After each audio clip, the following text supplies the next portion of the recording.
के चलते ये देश चलता है। मेरा देश न तो रामायण से चलता है, न वेद से चलता है, न कुरान से चलता है।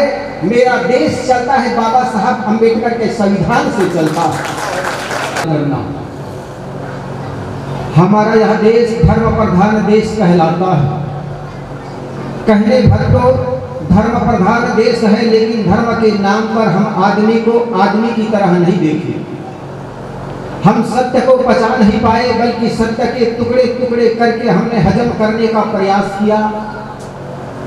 हमने इंसान को इंसान की तरह उनकी मूल्यांकन नहीं की, बल्कि धर्म के नाम पर, जातिवाद के नाम पर हम आदमी को आदमी से बांटते चले गए। और जो आदमी को आदमी से बांटे वो धर्म कैसे?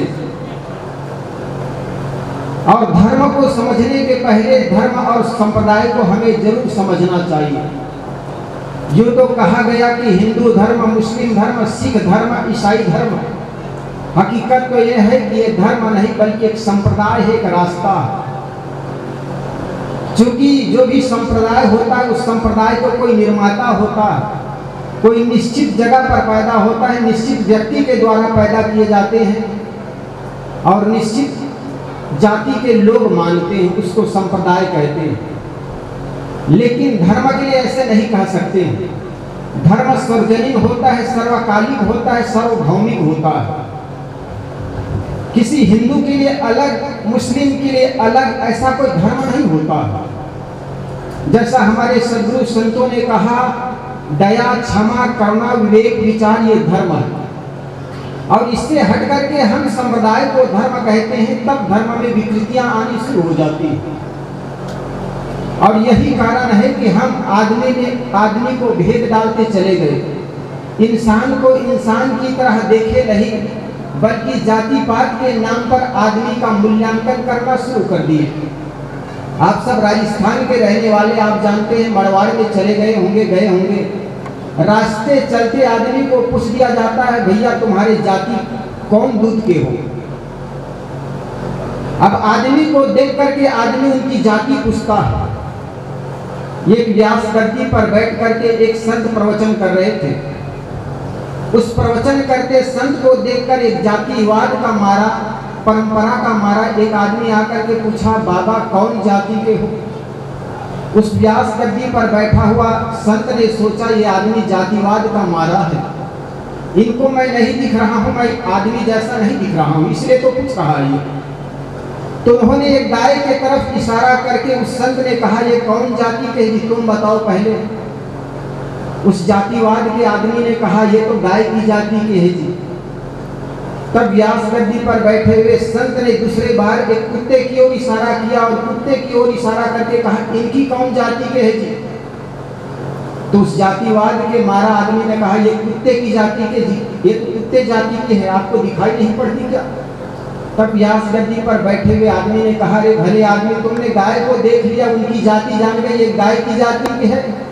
कुत्तों को देख लिया तुमने, कुत्ते की जाति के, उसको जान लिया, तो मैं तुम्हें कैसा दिखाई पड़ता हूँ कि भेड़ जैसा कि गधा जैसा जी? आदमी को देखकर आदमी की आंखों में मोतियाबिंद हो जाती है। उनको देखकर हम पूछते हैं कौन जाति के?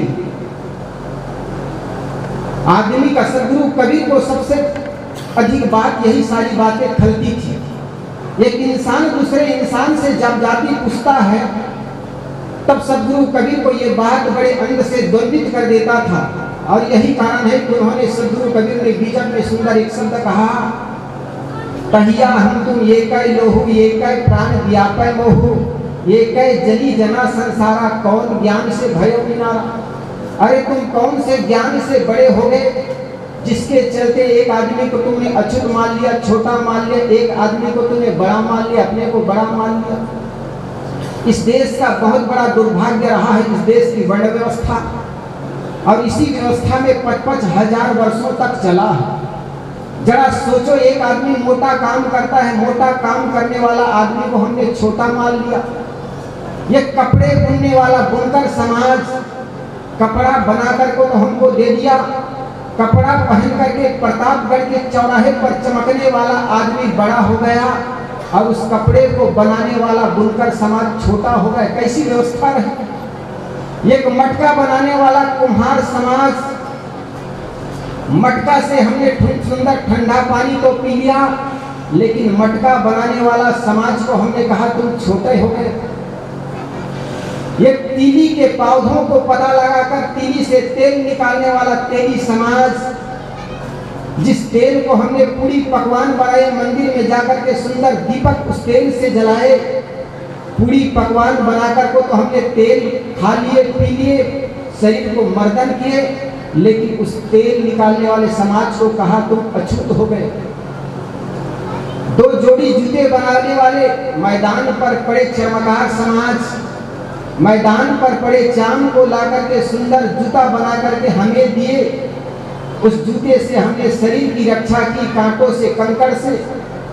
उस जूते को पहन करके प्रतापगढ़ के चौराहे पर चमकने वाला आदमी अपने को बड़ा मान लिया और जूते बनाने वाले समाज को हमने छोटा कह दिया। कैसी व्यवस्था रही, जरा सोचे तो समय। हमने आज विचार करना छोड़ दिया। एक आदमी सारी संपत्ति पर, एसी पर बैठ करके सारे संपत्ति पर एकाधिकार करने वाला समाज अपने को बड़ा मान लिया।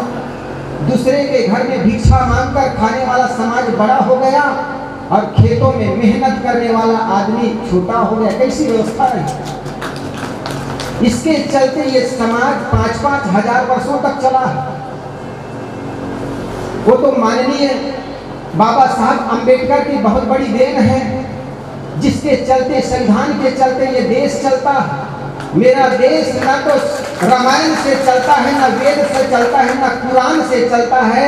मेरा देश चलता है बाबा साहब अंबेडकर के संविधान से चलता है।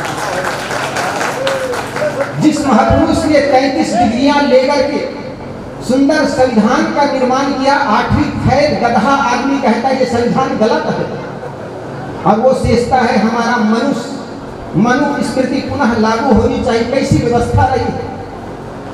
उनके महापुरुष को एक अवसर मिला संविधान बनाने का, तो उन्होंने लिखा नारी और शूद्रों पर शिक्षा का अधिकार नहीं। उनको अवसर मिला संविधान बनाने का, तो ऐसे संविधान बनाकर रख दिया जिससे दबी कुचले समाज दबते चले गए। हमारे महापुरुषों को संविधान बनाने का अवसर मिला, उन्होंने कहा मानव समान है, स्त्री पुरुष में कोई भेद नहीं है, शिक्षा सबका जन्मजात अधिकार है।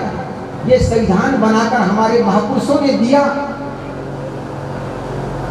उन महापुरुषों ने जो दबे कुचले रहे, उन्होंने कभी प्रशोध की भावना से कोई संविधान का निर्माण नहीं किया। बाबा साहब ने कहा अपने घर में भले एक टाइम कम खाना बल्कि अपने बच्चों को सुंदर और संस्कारी बनाना, शिक्षित बनाना। मेरे मित्रों, बाबा साहब अंबेडकर ने कहा कि शेरनी शिक्षा वह शेरनी का दूध है, जो समाज पिएगा वो समाज चौराहे पर दहाड़ेगा। और मैं चाहता हूं आपका समाज भले एक टाइम उपास कह लेना, लेकिन अपने बच्चों को, बेटियों को और बेटा को पढ़ाना, ताकि शिक्षा के क्षेत्र में वे आगे बढ़ते चले जाए। तथा कथित पंडितों के चक्कर में मत पड़ना, ये अंधविश्वास आपके घर में भरते चले जाएंगे।